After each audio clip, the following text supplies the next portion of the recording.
In a quiet town school, there was Mrs. Harper, a white woman with sharp blue eyes and a strict voice that kept her students in line.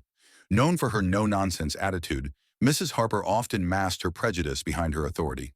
When Malik Thompson, a 5-year-old black boy with bright, curious eyes and a big smile, entered her class, her hidden bias began to show. Malik's dark, curly hair framed his face, and his warm skin and energy stood out in her classroom. But to Mrs. Harper, Malik stood out in ways she didn't appreciate. From the start, Mrs. Harper treated Malik differently. While the other kids' questions were met with patience, Malik's were cut short, dismissed as wasting time. When he tried to join in class discussions, she would silence him with a sharp, "Sit down, Malik," her words stinging more each day. Malik's classmates noticed, whispering among themselves. But Malik remained quiet, trying to hide his hurt. One afternoon during a story time he loved, Malik raised his hand, his dark eyes shining with curiosity. Mrs. Harper glanced over, a slight sneer twisting her face, and before he could even speak, she interrupted. "That's enough, Malik. Sit down. We're moving on." Malik's hand lowered slowly, his enthusiasm fading. The other kids looked at him with pity as he sank into his seat, shoulders slumping, his once bright eyes filled with confusion and sadness. At home, Malik kept quiet about it. He didn't want to trouble his father, Mr. Thompson, a busy businessman who had always taught Malik to stay strong and believe in himself. But the next morning, as he walked into the classroom, he felt that same heaviness in his heart. Then came a school assembly. The principal called everyone to the auditorium, explaining that they had an important guest, Mr. James Thompson, the new owner of the school. Mrs. Harper straightened, eager to make a good impression on this important man. Maturely, Thompson stepped onto the stage, a tall black man with a confident stride and a warm smile that lit up his face. As he looked out over the crowd, his eyes softened when they met Malik's.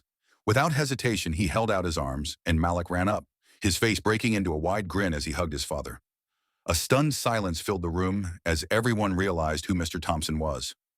Mrs. Harper's face went pale as she understood the full weight of her actions. Mr. Thompson, with his arm around Malik, looked directly at her as he addressed the crowd.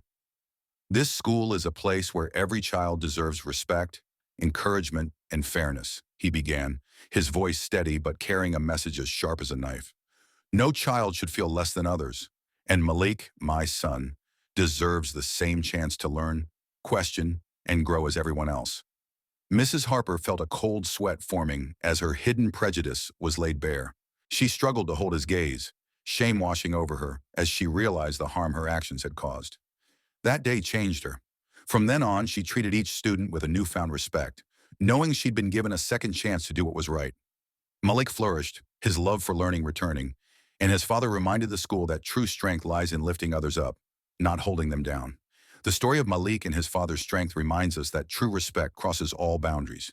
Every child deserves kindness, fairness, and encouragement. It's a powerful reminder to confront our own biases and uplift those around us, ensuring that schools and communities are places of equality and opportunity for everyone. Let this story inspire us to be better, to see each person's worth beyond the surface. If this message moved you, please like the video, subscribe for more stories, and share your thoughts in the comments. Your support means a lot. Together we can spread these lessons far and wide.